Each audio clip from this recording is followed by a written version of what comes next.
Hello students, in our last class we saw that how we can configure Java in our system और कैसे हम एक छोटा सा जावा कोड लिखकर उसे सेव करके और उसे कंपाइल करा सकते हैं। बट किसी वजह से हमारे पिछले क्लास में यही प्रोग्राम रन नहीं कर पा रहा था। वो सब वीडियो में रिकॉर्डेड है, आप देख सकते हैं। तरह तरह का छोटा छोटा प्रॉब्लम आ रहा था और ये अच्छी बात है कि प्रॉब्लम आ रही थी। क्यों? ताकि आपको खुद दिखे कि कहाँ कहाँ छोटा छोटा गलती होता है जिसकी वजह से आप परेशान हो सकते हैं। तो मैंने उन सारी गलतियों को हटाया। अंततः प्रोग्राम कंपाइल भी हुआ बट रन नहीं हो सका और समय खत्म हो गया था। आज मैं आपको वहीं से दिखलाऊंगा कि ये कैसे रन करेगा। और इस कड़ी को जोड़ने के लिए आप पिछला वीडियो देख सकते हैं पहले। तो सबसे पहले हम लोग उस स्थान पे जाते हैं जहां पर हमारा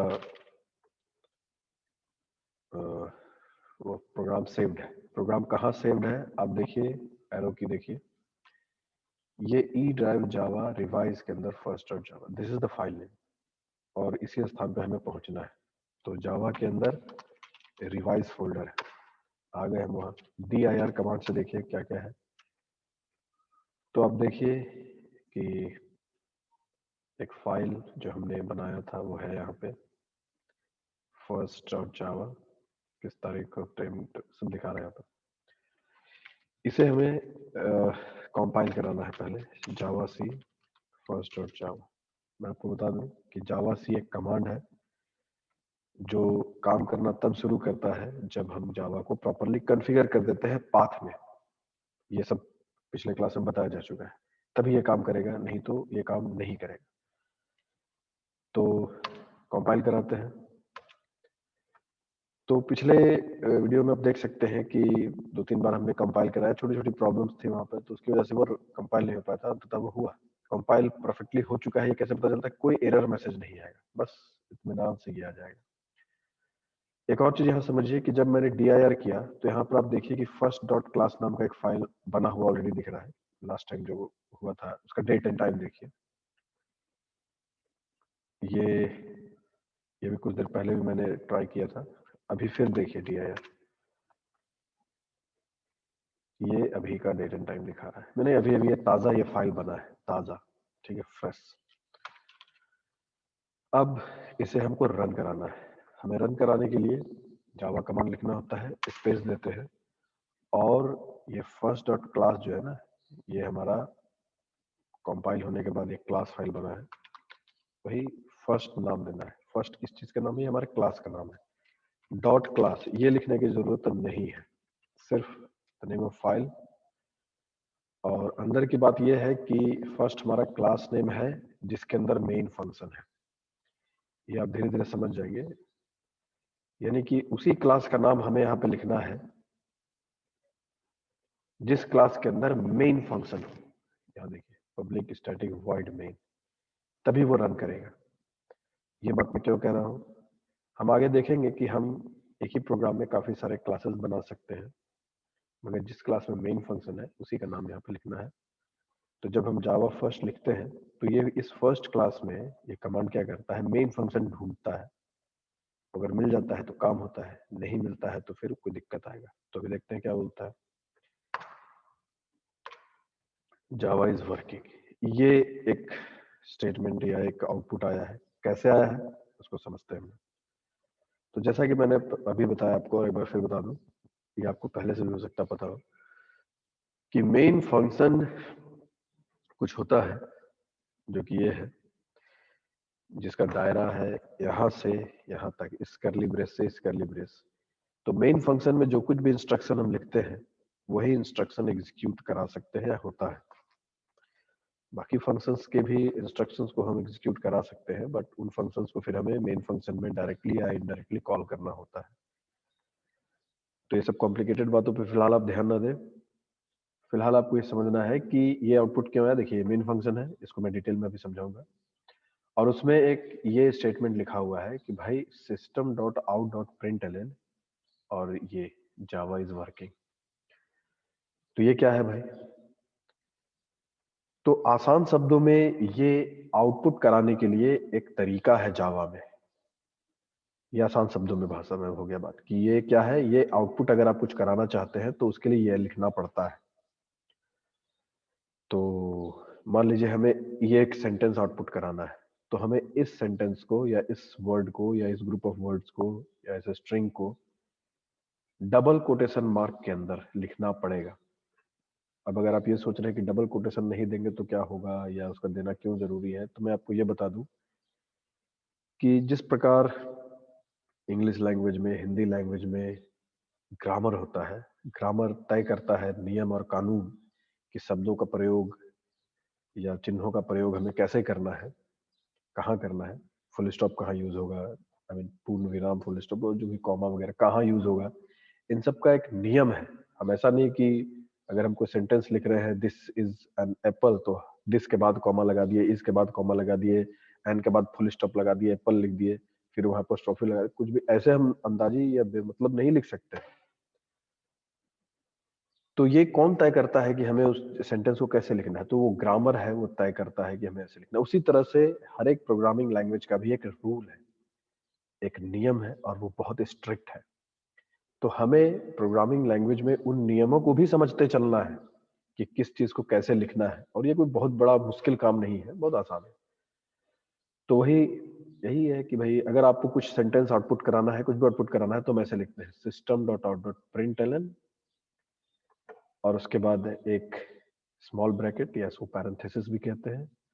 और अगर हमें कोई सेंटेंस लिखना है तो हम इस तरह से सेंटेंस को कोटेशन मार्क के अंदर डबल कोटेशन मार्क लिखना है, और फिर पैरेंथेसिस बंद करना है, और एक टर्मिनेटर, एक सेमी कोलोन है जो बताता है, ये फुल स्टॉप की तरह है, जैसे सेंटेंस को फुल स्टॉप करते हैं ना हम लोग पूर्ण विराम लगा के, उसी तरह से फुल स्टॉप है ये सेमी कोलोन से जो इंडिकेट होता है। इससे कंपाइलर को ये सूचना मिलता है कि बस ये स्टेटमेंट यहीं तक है, अब आगे जो भी होगा वो अगला स्टेटमेंट होगा। ठीक है, वो नया स्टेटमेंट होगा, ये फुल स्टॉप की तरह है। इसे हम लोग टर्मिनेटर भी कहते हैं, सुनने में अच्छा लगता है, और ये टर्मिनेट करता है, उस चीज को वहीं खत्म कर देता है, इसलिए। तो ये हो गया, इसलिए ऐसा दिखा रहा है। अब मान लीजिए हमें कुछ और भी आउटपुट कराना है, तो ऑफ कोर्स क्या कर सकते हैं हम, इस लाइन को फिर से टाइप कर दीजिए, या फिर से कॉपी पेस्ट कर दीजिए, और यहाँ पर कुछ और लिख दीजिए।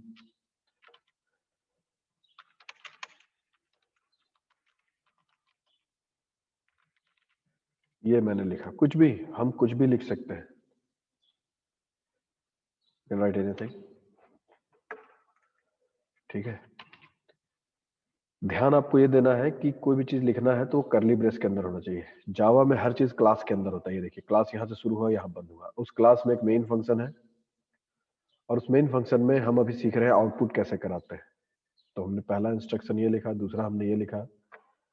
DIR को देखिए, इसमें जब हमने लास्ट टाइम DIR किया था तो ये 112 दिखा रहा था, ये बताता है कि कितने अक्षर हैं उसमें, number of bytes it shows. अब हमने इसमें एक नया कुछ जोड़ा है, नया सेंटेंस जोड़ा है। अब हमें उसे कंट्रोल S दबा के सेव कर देना है, कंट्रोल S। और फिर जब हम इसे फिर से DIR करके देखेंगे तो अब देखिए सारा चीज रिफ्रेश दिख रहा है। Now the number of bytes is also increased. आप देखिए पिछले बार जब हमने किया था तो इतना ही था, अब हमने इतने सारे और अक्षर उसमें ऐड किए हैं, ये 2 3 ऐसे करके। समय भी देखिए चेंज हो गया। ये फाइल जो है हमारा, ये कंपाइल्ड है इस समय, और अभी अभी सेव हुआ इस समय। तो अगर हम रन कराएंगे तो चूंकि हमारा ये फाइल ऑलरेडी कंपाइल्ड है, पहले का है, जो कि सही भी है, तो वो रन करेगा, ये ऐसे रन नहीं करेगा। अभी देख लीजिए पहले, ये भी पुराना ही आउटपुट दिखलाएगा आपको, क्योंकि अभी जो हमने इसमें ऐड किया है वो ऑफ कोर्स आया तो है, सेव भी हुआ है, बट वो कंपाइल नहीं हुआ है, तो हमें उसे कंपाइल भी कराना है। ठीक है,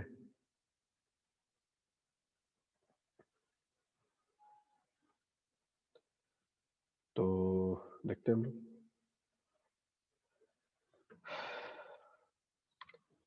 तो कहने का ये मतलब है कि जितनी बार भी आप अपने प्रोग्राम में बदलाव करिएगा, उतनी बार आपको उसे सेव करना पड़ेगा और कंपाइल भी करना पड़ेगा। कंपाइल क्या होता है उससे कि आपने जो हाई लेवल में लिखा है वो उसे फिर बदलता है। फाइल का नाम प्रॉपर लिखना होगा फर्स्ट डॉट जावा, हमें इसे कंपाइल करना है। जावा सी स्टैंड फॉर जावा कंपाइल। अब आप फिर से dir करिए। अब आप देखिए कि ये भी बढ़ गया लास्ट टाइम के मुकाबले, और समय भी देखिए।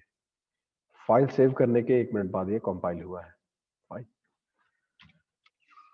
अब उसे जब हम रन कराएंगे, जावा से रन होता है, उस क्लास का नाम लिखना है जिसमें मेन फंक्शन है। तो फर्स्ट वो क्लास का नाम है जिसमें मेन फंक्शन है।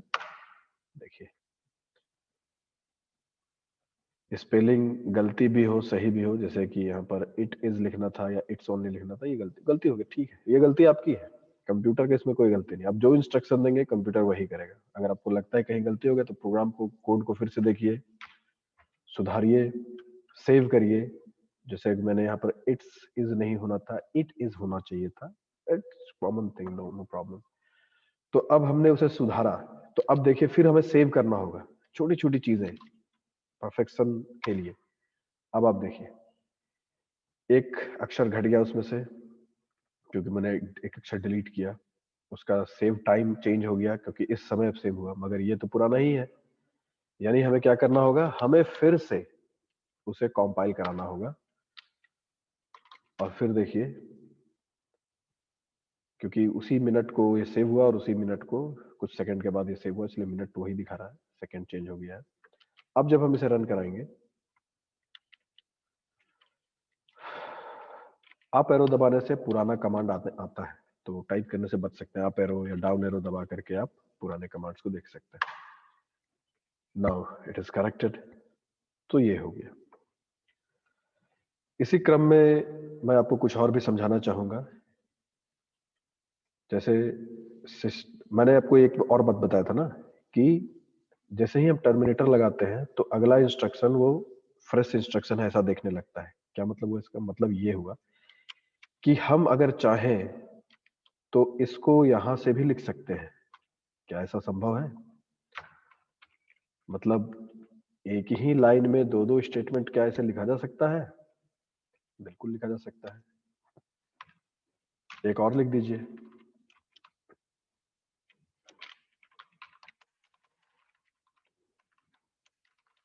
This is third line.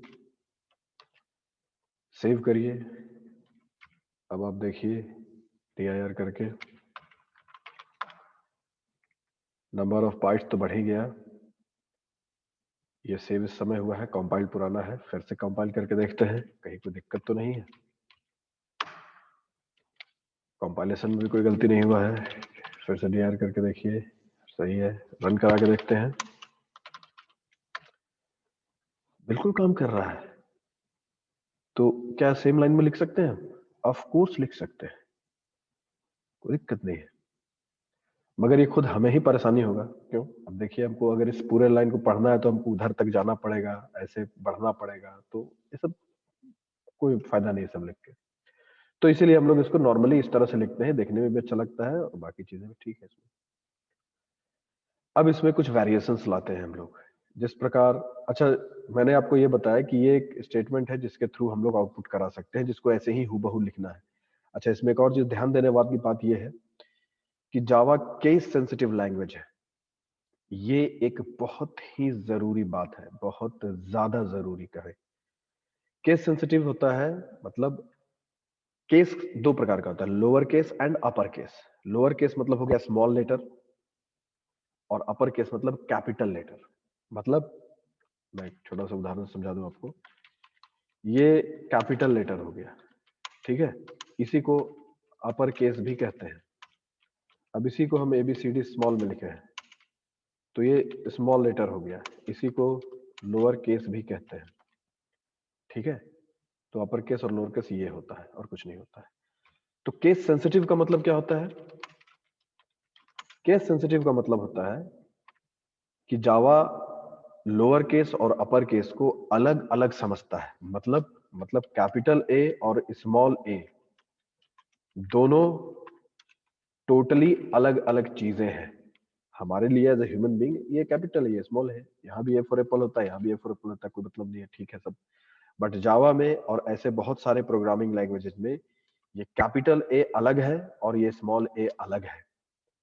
Internally क्यों अलग है, ये क्यों अलग अलग उसको सेंस करता है, उसका वजह भी समझ लीजिए आप। आस्की कोड आपने पढ़ा होगा बहुत बार, या नहीं पढ़ा होगा तो उससे रिलेटेड भी वीडियोस हमारा अपलोडेड आप देख सकते हैं। एक आस्की कोड होता है 65, जिसके बाद वो उसे बाइनरी में कन्वर्ट करता है। तो उसका बाइनरी कोड ये होता है, ठीक है। बाइनरी कोड आपको पता करना है तो आप कैलकुलेटर निकालिए, ये मैंने कई बार आपको बताया है। 65 का बाइनरी कोड देखिए, 1 फिर 1 2 3 5 zeros देन 1, ठीक है, 1 देन 5 zeros देन 1, ये 65 का बाइनरी कोड है। और 65 किसके लिए है? कैपिटल ए के लिए है, और इसीलिए ये कैपिटल ए का बाइनरी कोड है। वही स्मॉल ए का आस्की कोड होता है 97, American standard code for information interchange. 97 का बाइनरी क्या होता है वो आप देख लीजिए। 97 का बाइनरी ये होता है 1 1 फिर 4 टाइम्स 0 देन 1, यानी कि 1 1 ये। तो आप खुद देख सकते हैं कि इसमें भी आपका 7 बिट्स ही है, 7 बाइनरी डिजिट्स ही है, इसमें भी आपका 7 बाइनरी डिजिट्स ही है। मगर ये बाइनरी डिजिट इससे अलग है, क्योंकि 65 97 से अलग है, और इसीलिए कैपिटल ए और स्मॉल ए भी अलग है। और इस तरह से जितने भी अक्षर हैं वो सारे अलग अलग होते हैं, कैपिटल हो या स्मॉल। और जावा केस सेंसिटिव है, यानी स्मॉल ए वो अलग तरीके से समझता है क्योंकि उसका बाइनरी वैल्यू अलग होता है, कैपिटल ए का बाइनरी वैल्यू अलग होता है। That's why, this is the reason, and this is why the Java is case sensitive. So आपको ध्यान रखना है कि जो चीज जैसे लिखा जा रहा है वैसे ही लिखना है। मतलब जैसे पब्लिक स्मॉल में लिखा है, स्टैटिक स्मॉल में, तो आपको स्मॉल ही लिखना है, कैपिटल नहीं लिखना है। यहाँ सिस्टम कैपिटल लिखा है, एस कैपिटल है, तो आपको वही से ही लिखना है, अलग नहीं लिखना है। मैं आपको एक छोटा सा उदाहरण दिखा दूं। मान लीजिए जानबूझ के मैं इसे कैपिटल को स्मॉल कर देता हूँ, ठीक है, और इसे सेव कर देता हूँ, ठीक है। अब आप देखिए dir करके, अभी अभी सेव हुआ है ये। अब इसे चूंकि अगर अभी हम रन कराएंगे तो ये फाइल रन करेगा, जो कि ऑलरेडी प्रॉपरली कंपाइल्ड है। अब हमें फिर से कंपाइल करना होगा और देखना होगा कोई दिक्कत तो नहीं। तो अब देखिएगा कि दिक्कत दिखा रहा है। क्या दिक्कत है भाई? कि package system does not exist, system नाम का पैकेज है ही नहीं, एग्जिस्ट ही नहीं करता है। यहाँ पे दिक्कत है, ये बता रहा है आपको। तो ये क्यों ऐसा प्रॉब्लम आया? क्योंकि ये हमारा कैपिटल होना चाहिए था, केस सेंसिटिव। यहाँ पर जावा में ये एप्पल और ये एप्पल दोनों पूरी तरह से अलग है। क्यों भाई? क्योंकि इसका ओवरऑल बाइनरी वैल्यू अलग होगा और इसका ओवरऑल बाइनरी वैल्यू अलग होगा। हमारे लिए as a for human it is same, but for Java and other programming language not same, it's totally different. तो आपको ये ध्यान में रखना है। तो इस तरह की गलती भी नहीं करना है आपको, और एरर्स को समझना है, ठीक है। धीरे धीरे आप समझ जाएंगे, प्रैक्टिस चाहिए इसके लिए। तो अब मैं आपको ये प्रिंट एलन एक्चुअली, अब इसको डिटेल में थोड़ा मैं बता दूं आपको ये क्या है। प्रिंट एलन एक्चुअली एक फंक्शन है, आउट एक क्लास है, और सिस्टम एक पैकेज है। तो जब हम ऐसे लिखते हैं system dot out dot println, हम ये बस सिंपली बता रहे हैं कि भाई ऐसा है कि पैकेज क्या है, क्लास का, ये मैं डिटेल में आपको बताऊंगा, शॉर्ट में समझिए कि सिस्टम पैकेज के अंदर एक आउट नाम का क्लास है भाई, और उस क्लास में एक फंक्शन है प्रिंट एलन, उसको आप कॉल करिए और इसके माध्यम से ये आप आउटपुट कराइए, बस यही है। तो अब उसी में एक और फंक्शन है जिसका नाम है प्रिंट। प्रिंट एलन और प्रिंट एक फंक्शन है। प्रिंट एलन क्या करता है? एक आउटपुट करने के बाद दूसरा आउटपुट नेक्स्ट लाइन में करता है, फिर तीसरा आउटपुट, प्रिंट उसी लाइन में सारा आउटपुट करेगा। देखिए इसको सेव करते हैं और इसे हम लोग कंपाइल कराते हैं और इसे रन कराते हैं। देखिएगा क्या होगा, ये सब एक ही लाइन में आ रहा है जहां तक संभव है। जावा ये सब एक ही लाइन में आ रहा है। क्यों? क्योंकि प्रिंट एलन हमने यूज नहीं किया, प्रिंट यूज किया। तो ये दूसरा फंक्शन, ऐसे अनगिनत फंक्शंस हैं। तो आज के क्लास में हमने सीखा कि सिंपल आउटपुट हम लोग कैसे कर सकते हैं। इस बारे में और डिटेल में हम लोग सीखेंगे अगले क्लास में। आज के लिए थैंक यू।